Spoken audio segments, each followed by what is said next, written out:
A whiteout storm crushes the Absaroka range, erasing tracks and turning the wilderness into a moving blur of white. Inside, it hunts a 900-pound grizzly, using silence as its weapon. And in its path stands Elias, relying on instinct when sight and sound fail. Out here, one wrong breath decides who walks out of the storm. The Absaroka range rises in jagged grays beneath a bruised sky, its peaks already half lost to the blowing curtain that races down their flanks. Wind pushes through the valleys at 40 to 50 miles an hour, cold enough to turn exposed skin rigid in seconds. Snow falls at nearly 2 inches an hour, thick, wet, relentless.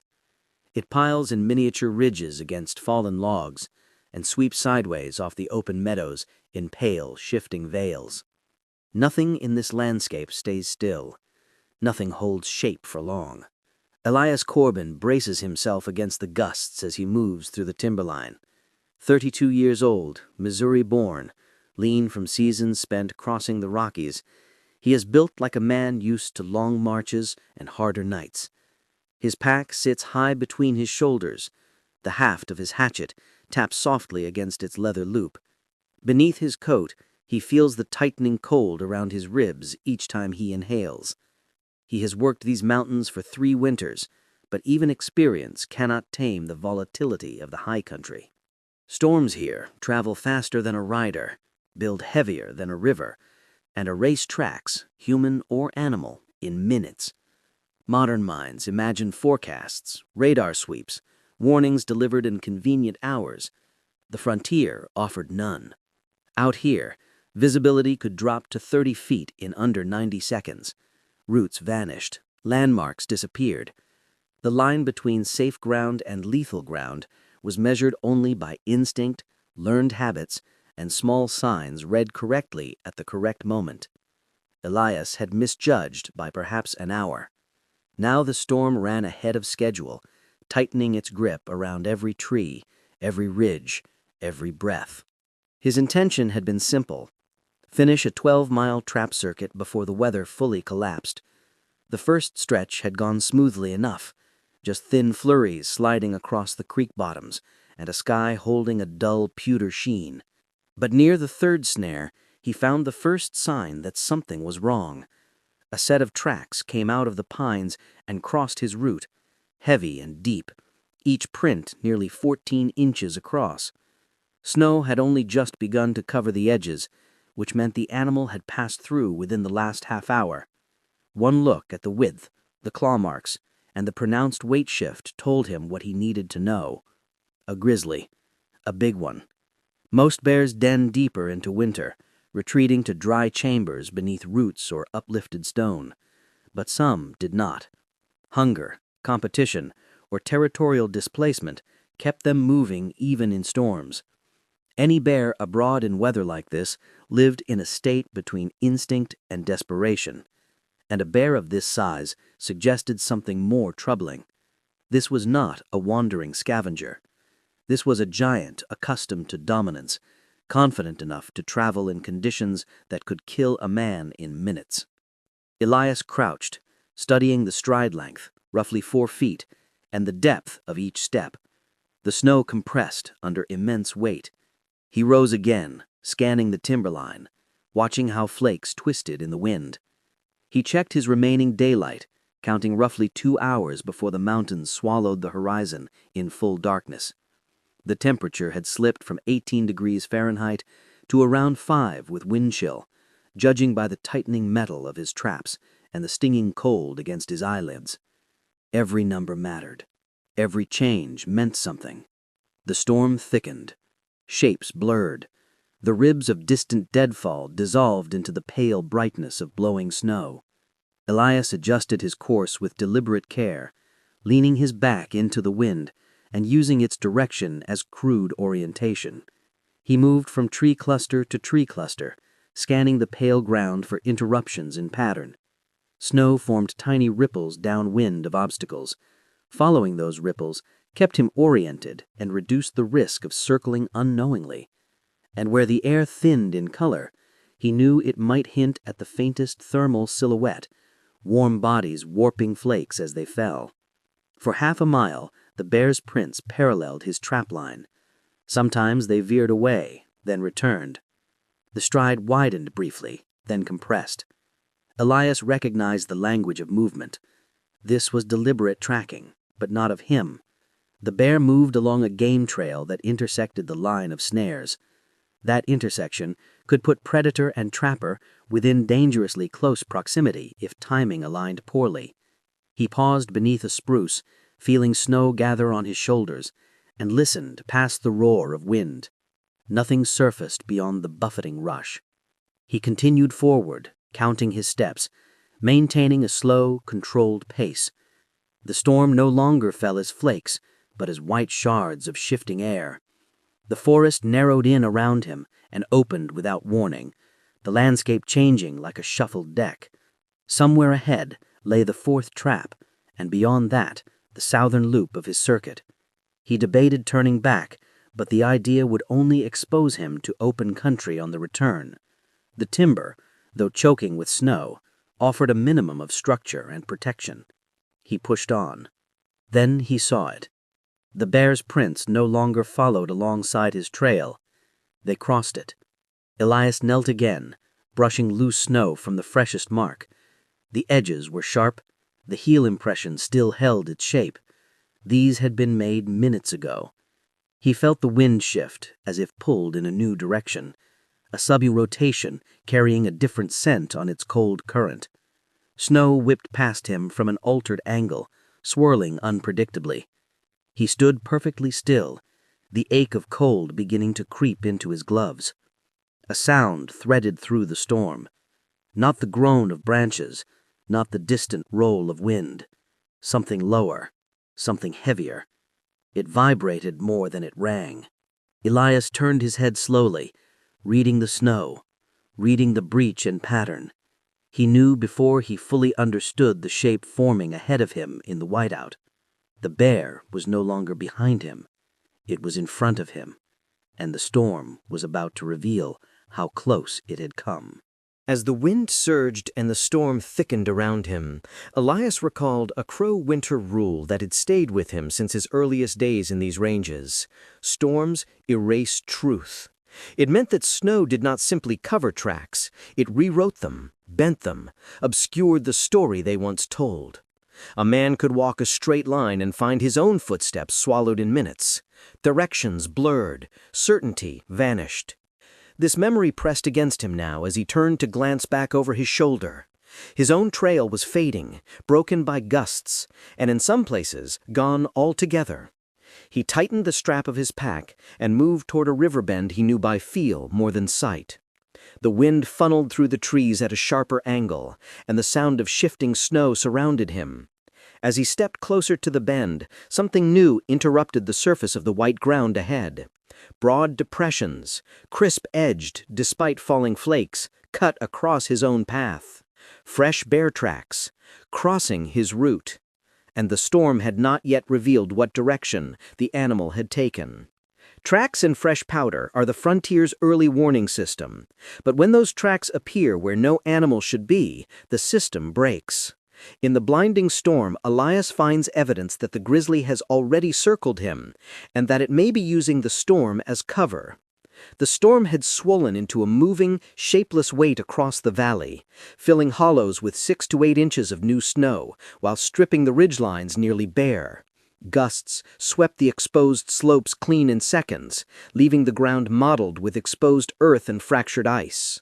The air felt heavier than before, thick with flakes that struck his coat in steady waves. Elias lowered himself near the river bend, guided more by habit than sight, and studied the distortions in the snow's texture ahead of him. Even through the swirling curtain, he recognized the unnatural alignment of depressions. They did not belong to elk or moose. They had the unmistakable symmetry and power of a great bear. He knelt, feeling the cold press through his trousers as he brushed drifting powder away. The tracks went deeper than anything imprinted in the storm's fresh surface, nearly 5 inches down into the soft layer. Each print showed the weight of an animal built not just for size, but for deliberate movement. More concerning was the shift in the bear's pattern. The stride had shortened. The spacing between steps had tightened. This was no wandering pass. It was the pacing shift that came when a predator slowed its gait to assess, to listen, to calculate. The storm muffled everything, but the tracks spoke clearly. Elias's breath plumed in faint gray arcs as he leaned closer, studying the edges of the prints. Snow had begun to soften their outline, but only slightly. That meant the animal passed through minutes earlier. His pulse tightened with the realization that the grizzly had not merely crossed his path, it had circled into a position that made no natural sense. Bears seldom loop back unless agitated, threatened, or unusually strategic. This one had moved with an intelligence sharpened by hunger and shaped by the storm's distortion of scent and sound.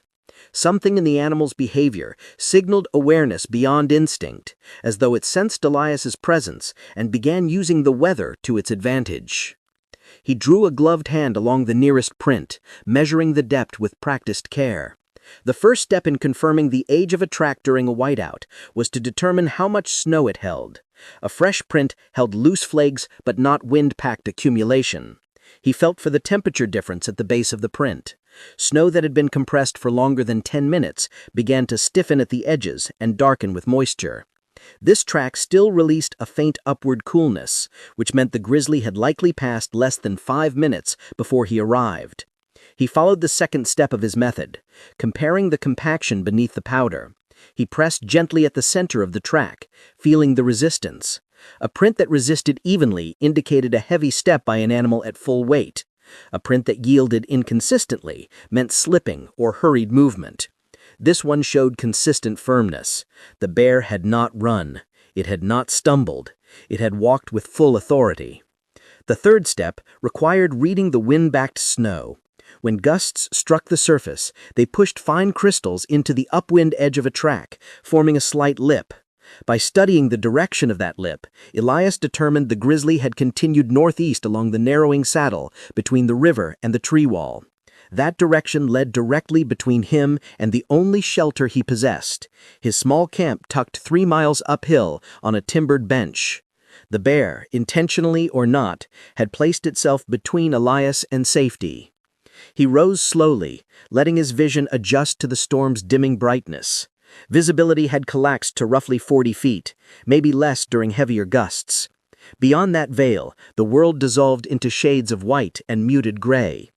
He recalled the reading he had made earlier. The storm would peak in about 45 minutes, judging by the pressure change and cloud movement he saw before the world fully closed around him.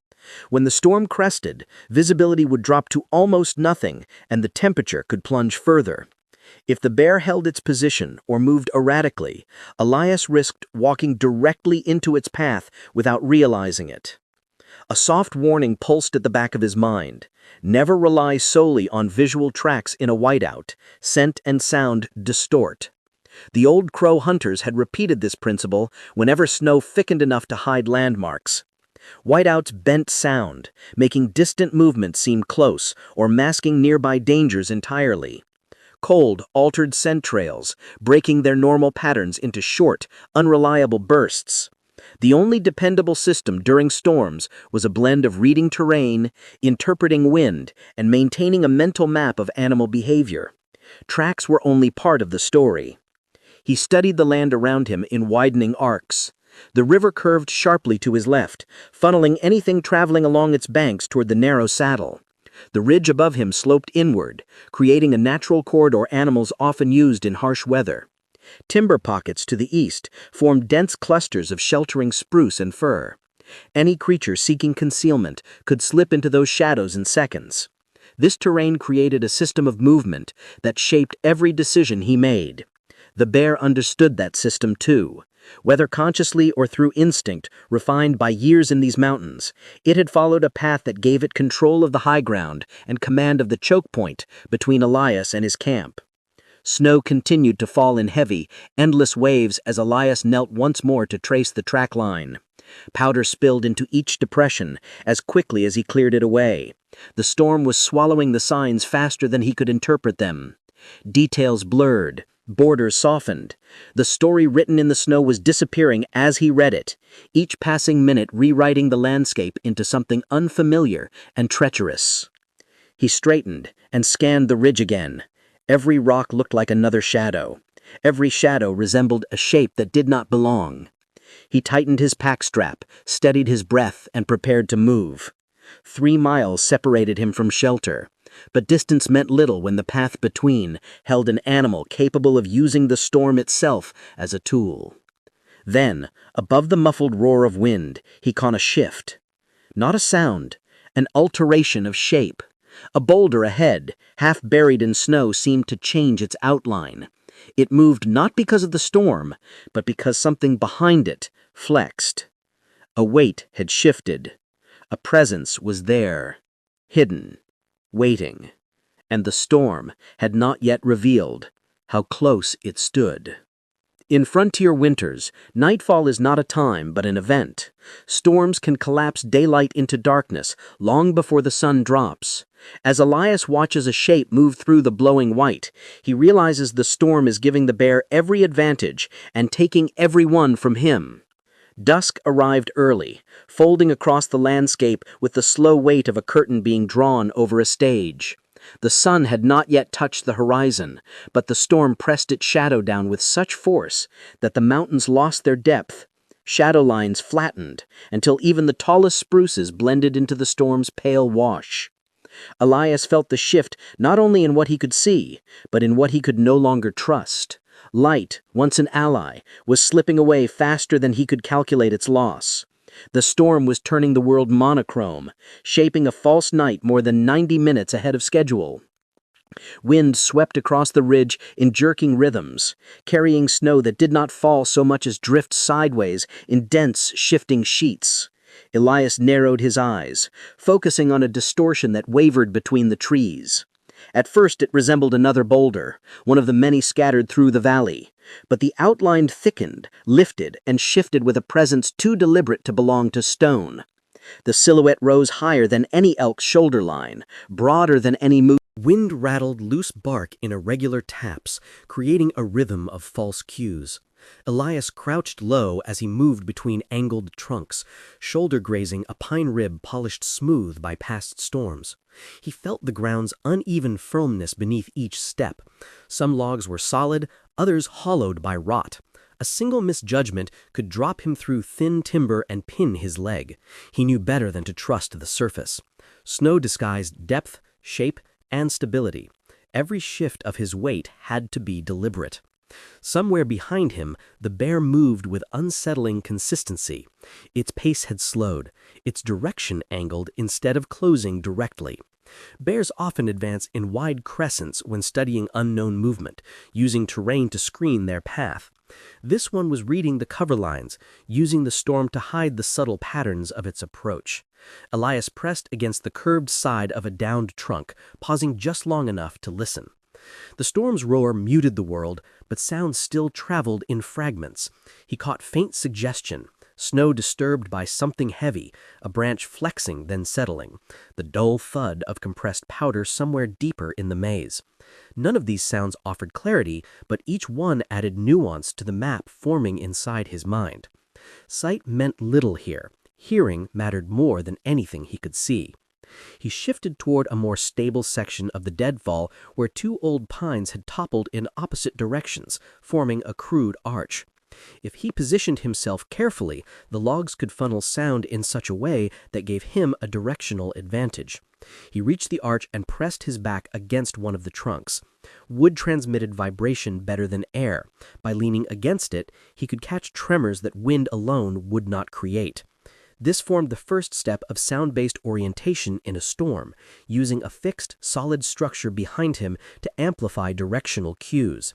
The second step involved detecting rhythm. Snow displacement often followed a pattern distinct from wind scatter. Natural gusts pushed snow in broad waves. Animal movement pushed it in short, weighted bursts. Elias inhaled slowly and tuned out the obvious noise. Beneath the surface, the faint difference became clearer.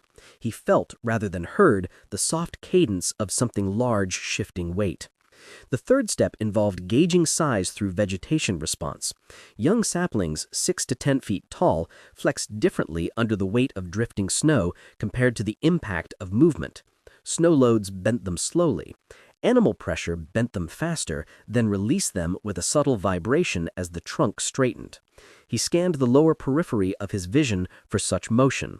In the storm's half-light, he caught the brief tremor of a small fir to his left. Something had passed nearby and brushed its branches.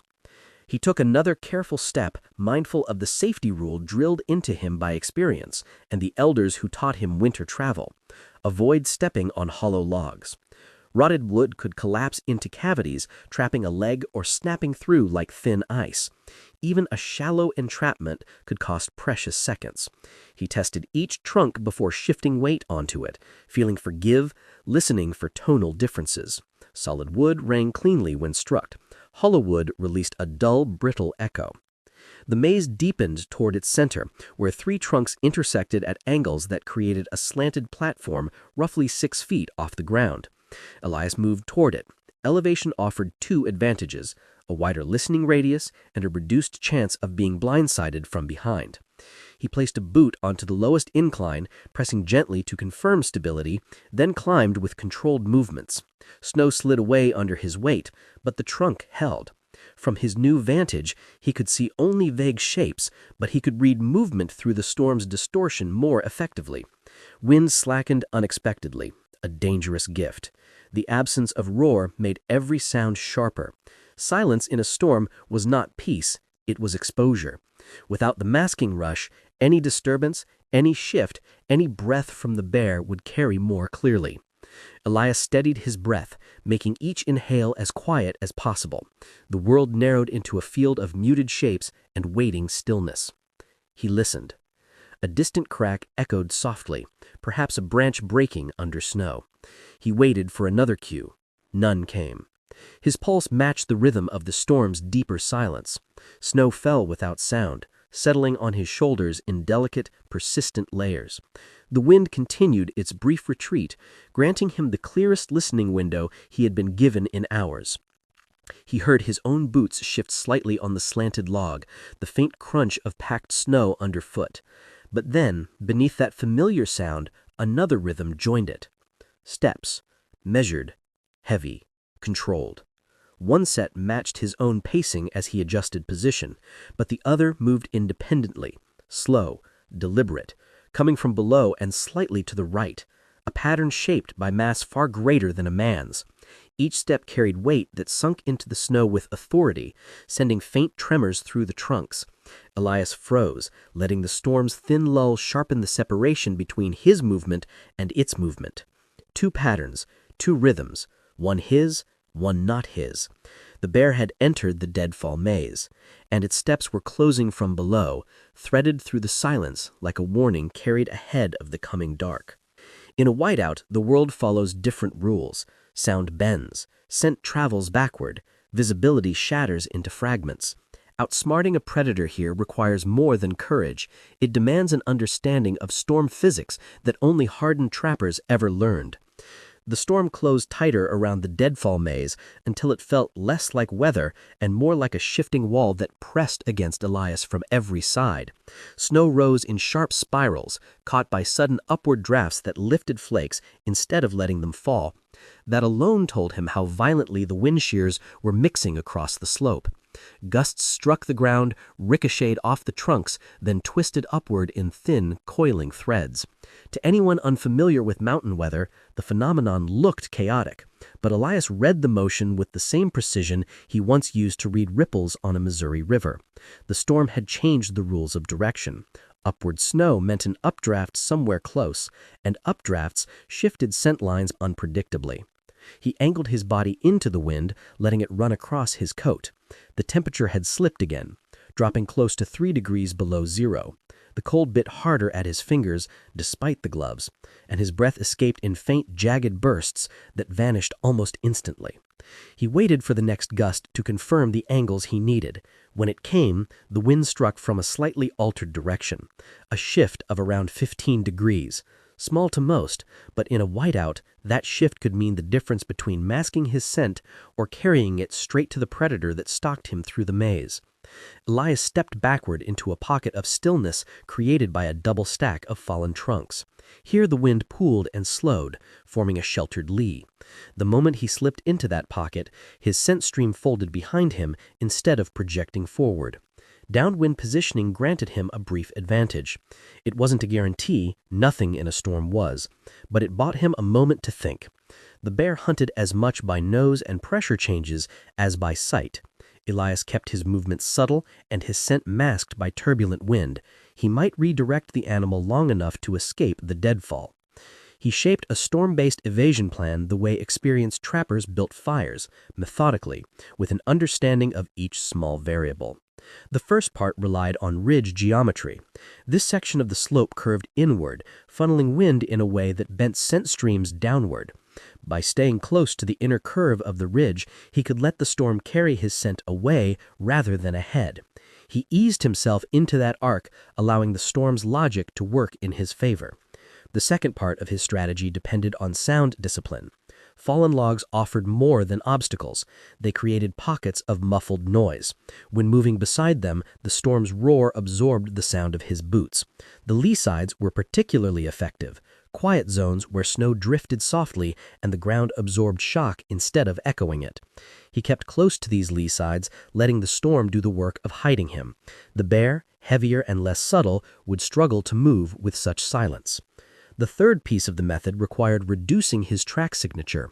Fresh tracks in deep snow told detailed stories about weight, pace, and direction. To obscure that story, Elias stepped into existing depressions whenever possible.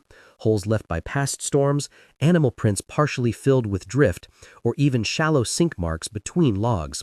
By placing his boots in these older depressions, he reduced how much new snow he compressed and how clearly his path stood out.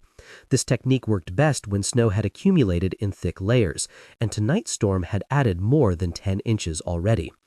He moved carefully through the maze, testing each shift of weight, watching the snow flickers that signaled motion beyond sight. Flakes down. He climbed onto the root system, boots scraping lightly against the ridged bark. The storm hid the sound almost immediately. From the elevated angle, he scanned what limited field he had left, nothing but white and fragments of dark shapes. He crouched low, letting the storm fill the depressions behind him. Drift piled quickly, smoothing out indications of his movement. The storm's 10-inch depth eased over the roots like a slow tide, helping him vanish in plain sight. For a moment, the plan seemed to work. The bear's movement drifted farther away, its mass shifting deadfall trunks with a soft groan.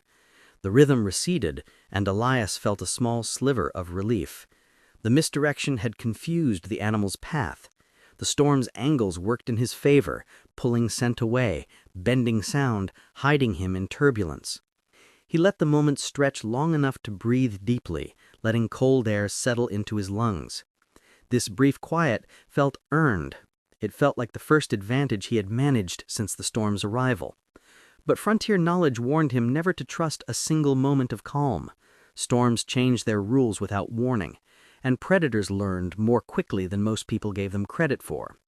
He shifted slightly, to listen. The wind pressed harder from a new direction, curling around the edges of the root system. Snow moved differently. Something in the air had changed. Then he heard it. Snow compressing with slow, weighty precision. Not in front of him, not behind. Off to his right, where he had not expected it. The rhythm was too controlled to be random, too measured to be the storm alone.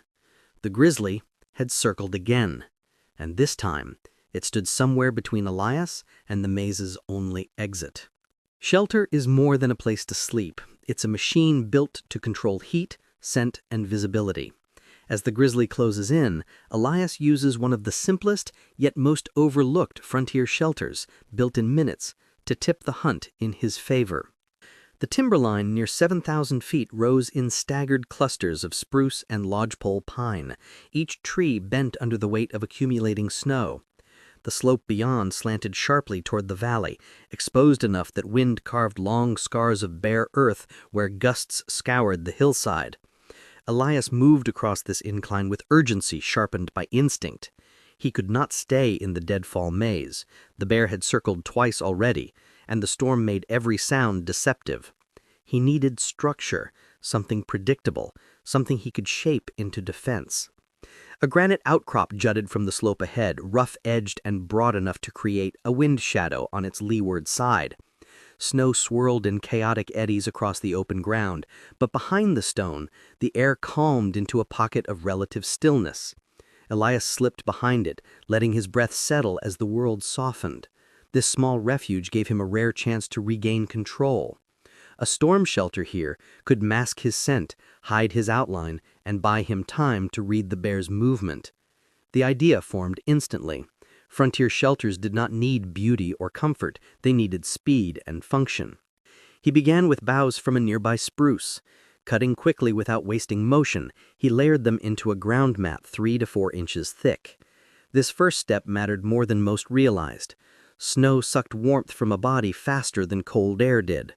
A thick bough layer trapped still air between needles, slowing the heat drain and creating an insulating pad. He laid the mat close to the granite wall, choosing the curve in the rock that offered natural protection on 2 sides. Next came the snow-cut blocks. He carved them using the edge of his hatchet, slicing snow packed firm by drifting wind. Blocks angled inward offered both strength and stability. He placed them one by one, building a low wall that curved around the bough mat. Each block needed to lean slightly toward the interior so the shelter's weight pressed downward instead of outward. Snow accepted shape surprisingly well when handled with care. The wall rose slowly, settling into a structure that would deflect wind and break up his silhouette. He angled the blocks carefully, creating a crescent wall no higher than 3.5 feet. Height mattered. Low shelters trapped heat and escaped scent more efficiently than tall ones. Any structure too large risked broadcasting his presence through scent streams that the bear might detect. He leaned back occasionally to check the wind pattern. Snow drifted in gentle arcs over the top of the granite wall, confirming the wind shadow pocket remained stable. He used the trunk of a fallen pine as a natural support for the roof. The trunk lay just close enough to the granite outcrop to serve as a brace. He angled smaller logs against it, then pulled snow over the top, packing it until it formed a semi-solid roof. Snow, when compressed properly, held shape like soft stone. It insulates well, blocks scent, and breaks up visual outlines. In a storm, a well-built snow cover blended with the landscape so thoroughly that even trained hunters struggled to detect it. He crawled inside, bringing his pack with him. The temperature shifted immediately.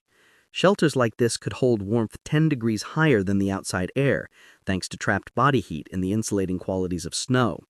It wasn't comfort, just survival. But the difference mattered. Every degree saved strength. Every saved breath kept focus sharp.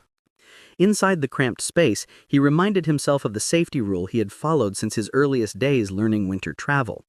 Never breathe heavily inside a confined snow shelter. Exhaled carbon dioxide could build up quickly in small sealed spaces. He angled his face toward a small gap beneath the roof where fresh air trickled through. The shelter needed to remain both hidden and breathable. He adjusted the gap until airflow balanced with concealment. Once settled, he listened. The storm roared in waves outside, but the shelter muted some of its sharpest edges. Snow pressed lightly against the walls as gusts passed overhead. Elias closed his eyes briefly, not for rest, but for calibration. Inside the quiet, he could separate small sounds from the storm's broad noise. He needed to know whether the bear had followed him here. The shelter dampened scent better than open air. The snow cover trapped most of his odor, and the wind shadow redirected any trace that escaped. Predators relied heavily on scent in storms, especially when visibility dropped to mere yards. Now the question was whether the shelter would hide him long enough for the bear to search elsewhere. The storm intensified. Snow thickened into dense sheets, coating the landscape so heavily that shapes dissolved faster than they formed. The forest above transformed into a white roar, each gust sending a cascade of flakes off the pine branches. Elias could feel the pressure changes through the shelter walls as the storm reached full force. Every shift added weight to the snow roof, but the angled logs and granite support held steady. He breathed shallowly, keeping each inhale measured. The shelter felt smaller as drift settled over its top. Time stretched in strange rhythms within the white silence. He counted the seconds between wind peaks, listened for the scrape of branches, felt the faint tremors of shifting snow. Everything outside blurred into storm logic, unpredictable, overwhelming, yet strangely constant. Then a sound cut through the muted calm. Not the storm, not wind. Something heavier. Above the shelter, snow shifted in a way that carried intention behind it. A deep, weighted displacement pressed down, shaking loose a thin shower of powder through the roof gap. Elias froze. He knew the weight patterns of animals, the subtle differences in pressure, the way snowpacks groaned differently depending on what disturbed them. This was not a drifting collapse. It was something tearing into the snowpack deliberately. A second compression dropped more snow. A scrape followed, dragging across the roof, sending shivers through the wooden supports. The animal had found the shelter not by sight, but by testing the slope. The grizzly had torn into the snow above him, its presence unmistakable even through the storm's veil. The shelter had worked, but only well enough to delay, not to stop. Elias steadied his breath again, knowing the next moments would determine whether the storm remained his adversary or became his only shield against what hunted him. Every hunt has a moment when the world goes still, not by peace, but by anticipation. In that breathless quiet, predator and prey measure each other. For Elias, silence becomes the warning he cannot ignore. The storm had been roaring across the slope like an endless tide, but inside the tight shelter he had carved behind the granite outcrop, the world reduced to muted thumps, faint vibrations, and the soft hiss of shifting snow. It wasn't true quiet, but storm-filtered stillness, the kind of quiet that comes not from calm, but from pressure building around something about to change. Snow above him tensed under weight he could not see. Each drift pressed downward in slow compression. He listened with the quiet intensity of a man measuring time by the smallest tremor. Snow held steady for a long moment. The bear moved again, but slower now, testing. Elias sensed the animal trying to determine whether this was a hollow or a cavity worth investigating further. The roof sagged barely half an inch under renewed weight. Powder drifted down like sifted flour.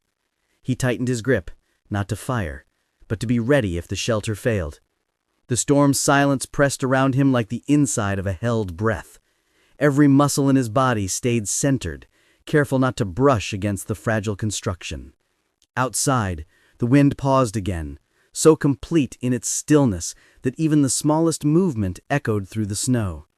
The shelter sighed once, an exhale of settling snow. Then, everything changed. A heavy surge struck the outer wall. Snow buckled inward with explosive force. The carefully packed blocks collapsed, bursting into the cramped space in a wave of cold, crushing weight. The shelter walls didn't just crack. They exploded inward. The bear staggered, its weight shifting as snow loosened beneath its enormous paws. For a moment it held itself upright, mass suspended in the storm that refused to show its edges clearly. Elias saw the animal turn slightly, not out of aggression, but from instinct's final adjustment. The momentum carried it into a half-step that broke the already unstable drift. Snow collapsed under the weight, and the bear dropped heavily to its chest, sliding a short distance before settling in a mound of blowing white. The collapse came not with drama, but with a realism hard to witness. No roar, no violent motion, only the heavy, final settling of a creature built for dominance yet undone by angle, timing, and storm logic. Elias remained still for several breaths. Movement too soon could be dangerous. Storm shot accuracy was never guaranteed, and injured predators could rise unexpectedly. He waited for signs, breath plume, twitch of muscle, shift of shadow. None appeared. Snow drifted gently over the bear's massive shape, smoothing its outline until it blended with the slope. Only the faint rise of fur beneath accumulating powder marked where the animal rested. The mountain absorbed the moment without fanfare, as if deciding the contest had never been about conquest, only survival. His hands trembled, not from fear, but from cold that had settled deeply during the shelter collapse. He checked the rifle first, pulling it close and brushing away ice crust collecting along the barrel edge. Powder residue mixed with frost, forming a thin, brittle crust. He inspected the vent and barrel crown to ensure no snow had slipped inside. Black powder weapons demanded respect after firing in storms. Moisture could corrupt the next shot, even if there would be no need for one tonight. He rose slowly, working against the stiffening of his joints. Cold had bitten into exposed knuckles, leaving the skin pale and tight. Frostbite was beginning along the outer ridges of his fingers, mild but demanding attention. He flexed them carefully, restoring circulation with slow, deliberate movements. The storm still raged, though its rhythm had changed. Gusts fell into longer intervals, and the density of the snow fluctuated in broader waves. The mountain was signaling a shift toward calm, but not yet release. Moving cautiously, Elias descended toward the fallen bear. Each step required care. The slope held pockets of drift deeper than they appeared. When he reached the bear's side, he paused again, reading the body for any tension. The bullet had traveled through the angled rib gap and into the lung cavity, following a line that frontier hunters knew by instinct and experience. It was a clean strike in the most literal sense, not in triumph, but in necessity. He placed a gloved hand near the animal's shoulder, not touching, but close enough to sense the stillness. The storm began filling the depression around the bear, softening the edges of the struggle that had brought the two of them here. He turned his attention to his gear. The powder horn had survived the collapse intact, but a light dusting of snow clung to its rim. He brushed it off, checking the seal to ensure moisture had not seeped in. A wet horn could render powder worthless and leave a trapper exposed. His pack straps were stiff with ice. The fabric along the lower edge had frozen into a rigid curve. He adjusted them, freeing the joints that had hardened. These tasks felt routine, but each action helped regain control. In frontier life, control was often pieced together through small rituals. He scanned the landscape. Dawn remained hours away, yet the snowfall already measured close to 18 inches, far more than dawn would reveal. The night's accumulation reshaped the valley, filling gullies and swallowing old tracks until nothing of the evening remained except the silent mound where the giant had fallen. Elias felt the weight of that snowfall in his bones. It mirrored the accumulation of choices, lessons, misjudgments, and corrections that had brought him through the storm's fierce logic. He began the slow climb back toward his camp, step steady but heavy with exhaustion. Wind shifted occasionally, lifting stray flakes into spirals that danced above the ground. His boots had stiffened into frozen shells, each step cracking thin crusts of ice that clung to the leather.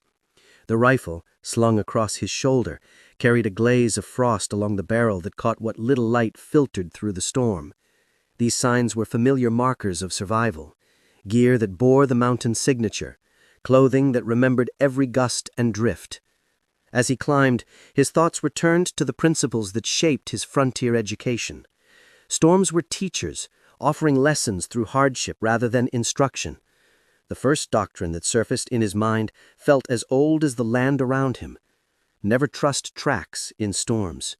Snow rewrote truth faster than any footstep could reveal it. The bear proved that. Wind, too, played both ally and adversary. It carried scent away at one moment and delivered it directly toward danger the next. Elias recalled how elevation had changed everything, how circling to higher ground granted him the angle he needed for the final shot. Shelter, he realized, was not a location, but a system. The emergency structure he built had served its purpose, not by holding, but by buying moments that let him read the storm, reposition, and act. And the final doctrine echoed across his thoughts with a clarity sharpened by the night's ordeal. In storms, always assume the predator is smarter. The bear's circle moments proved it. Instinct refined by wilderness experience often outmatched human reasoning. Only adaptation gave humans a chance. By the time Elias reached the grove marking the edge of his camp, the storm had loosened its grip. Snow still fell, but more gently, like powder shaken from a great blanket. The trees here muffled the wind, creating a small world of muffled quiet. His camp appeared slowly, tent edges buried beneath drift, fire ring half filled, gear coated in thick white. He stepped into the clearing, boots cracking against the frozen crust with a heavy finality. He paused at the center of the camp, letting exhaustion settle into his limbs. Breath drifted from him in slow clouds. He had survived the storm's verdict, not through strength, not through defiance, but through knowledge, timing, and respect for the land's harsh intelligence. Frontier victories rarely felt triumphant. They felt earned. Then he noticed something in the fresh snow just beyond the camp's edge. Tracks. Large ones. New ones. And the mountain, never silent for long, prepared to speak again. Elias stood in the clearing, the storm finally behind him, yet the fresh tracks told him the mountain never grants rest for long. Survival here was no ending, only another threshold. As the wind curled through the trees with a warning sigh, he tightened his grip on the rifle. The night had spared him once, but the frontier was already shaping its next test. If this storm-bound fight for survival pulled you in, there's a whole frontier of untold stories waiting just beyond the next ridge. Every new viewer who steps into this world helps keep these wilderness legends alive. Share this journey with someone who craves real frontier grit, and stick with us as we uncover the next hidden corner of wild America. Out here, the adventure only gets deeper.